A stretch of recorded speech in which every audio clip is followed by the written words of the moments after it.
मित्रांनो, स्वागत आहे तुमचं आपल्या नवीन यूट्यूब चॅनलमध्ये. मित्रांनो, आजपासून तुम्हाला मालिकेचे नवनवीन अपडेट याच यूट्यूब चॅनलवर आपल्याला पाहायला मिळतील. त्यामुळे तुम्ही चॅनलवरती नवीन असाल तर चॅनलला सबस्क्राईब करून घ्या, जेणेकरून तुम्हाला या मालिकेचे नवनवीन नवनवीन अपडेट तुमच्यापर्यंत पोहोचतील. मित्रांनो, आता या मालिकेच्या आजच्या भागामध्ये सुरुवातीला मालती घर सोडून निघून गेलेली असते, म्हणून आबांना मालतीचा हा व्यवहार आणि हा स्वभाव अजिबातच आवडलेला नसतो. त्यामुळे आबा मालतीला बोलत असतात की मालती, तुम्ही काय वागताय, साधं तुमचं तुम्हाला तरी कळतंय का हो? मालती आता बोलत असते, आता काय झाले, आता का भांडताय तुम्ही माझ्यासोबत, का वाद घालताय? असं बोलल्यानंतर आबा आता बोलत असतो, वाद वाद मी घालतोय तुमच्यासोबत? अहो, तुम्ही काय वागताय, साधं तुम्हाला कळतंय का? लहान पोराच्या वर तुमची तोड गेलेली आहे, तुम्हाला एक गोष्ट कळत नाही का मालती? तर आता मालती बोलत असते, ती मुलगी मला या घरामध्ये नकोच आहे, म्हणूनच मी असं वागते. आणि आता आबा बोलत असतो, तुला कळतंय का मालती, इंद्राने तुमच्यासाठी त्या राणीवरती हात उचलला, त्या मुलीला किती त्रास झाला असेल बरं? मालती आता बोलत असते, हो हो, तुम्हाला तर त्या मुलीचीच काळजी, मी घर सोडून गेले म्हणून तुम्हाला तर काही वाटलंच नसेल ना, हो ना? आबा आता बोलत असतो, मालती, का तुम्ही असा विचार करताय ना, तेच मला कळत नाहीये. त्या बिचाऱ्या काय चुकलं तेच मला कळत नाहीये. मालती आता बोलत असते, बाद झालं बाद झालं, तुम्ही त्या पुरीची बाजू घेऊन माझ्यासोबत भांडूच नका. आबा बोलतो, अहो तुम्ही सुद्धा घर सोडून गेला होता ना, तर मला त्रास झाला होता, आणि त्या मुलीला सुद्धा तिच्या घशाखाली एक घास सुद्धा गेलेला नव्हता. राणी जी असते ना, ही हॉस्पिटलमध्ये बुवांनाच भेटायला आलेली असते. राणी आता बुवांना बोलत असते की बुवा, बरं झालं तुम्ही मला ती हिंट दिली, नाही म्हणजे तुम्ही त्या ठिकाणी लिहून ठेवलेलं होतं. या सगळ्यांमागे इंद्रजित सरांचा काहीच हात नाहीये. तुम्ही जर मला त्या दिवशी असं बोलला नसताना, त्या ठिकाणी लिहून ठेवलेलं नसतं ना, तर इंद्रजित सर आणि माझ्यामध्ये मोठे गैरसमज निर्माण झाले असते. हे सगळं कुणामुळे क्लिअर झाले, तर तुमच्यामुळेच, असं राणी बुवांना बोलत असते. आणि बुवा, तुम्हाला अजून एक गोष्ट सांगू का? सांगू की नको तेच मला कळत नाहीये. नाही म्हणजे इंद्रजित सरांबद्दल मला काहीतरी वाटायला लागलंय. मी याआधी कधीच मला एखाद्या माणसाबद्दल हे असं काही वाटेल याचा विचार केलेला नव्हता. परंतु आता वाटायलाच लागलंय, आणि दुसरा तिसरा कुणी नसून तर ते इंद्रजित सरच आहेत. असं वाटतंय ना, इंद्रजित सरांसोबत मन मोकळेपणाने माझ्या मनात जे काही त्यांना बोलायचं आहे ना, ते बोलून टाकावं. पण घरामध्ये आमच्यामध्ये वाद झालेले आहेत असं दाखवायचं आहे.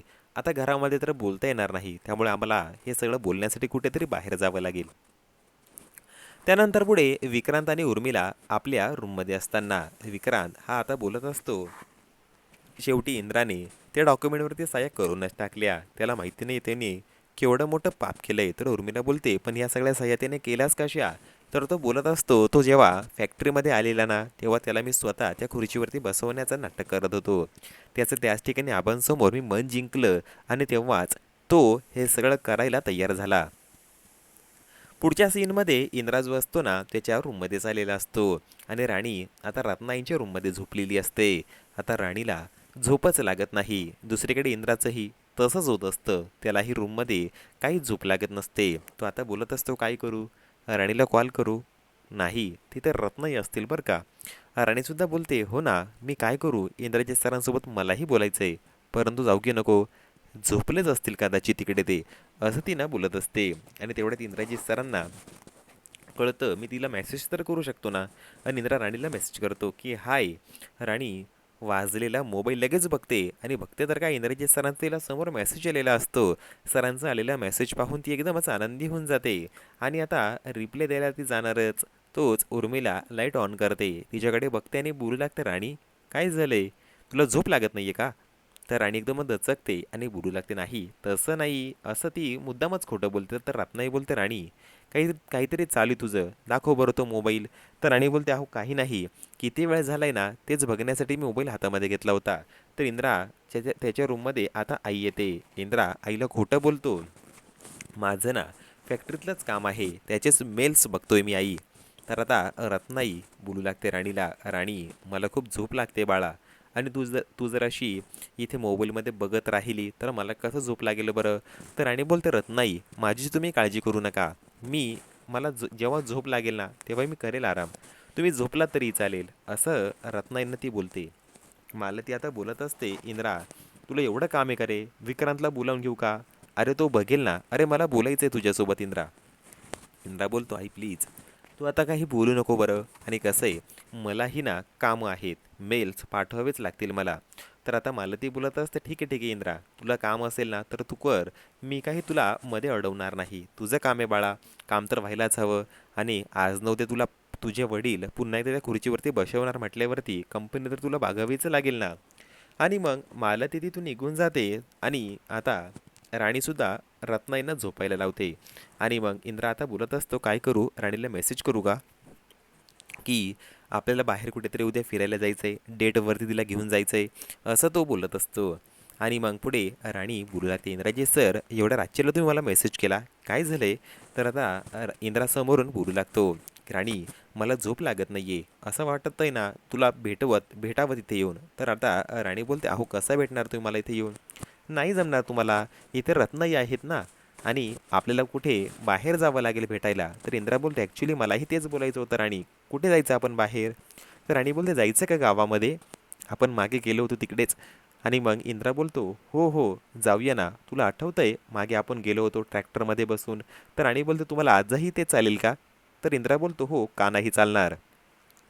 येणाऱ्या पुढील भागामध्ये आपल्याला असे दिसून येतं, इंद्रा आणि राणी मस्तपैकी रेडी होऊन बाहेर आलेली असतात. इंद्रा पटकन गाडी बाहेर काढतो.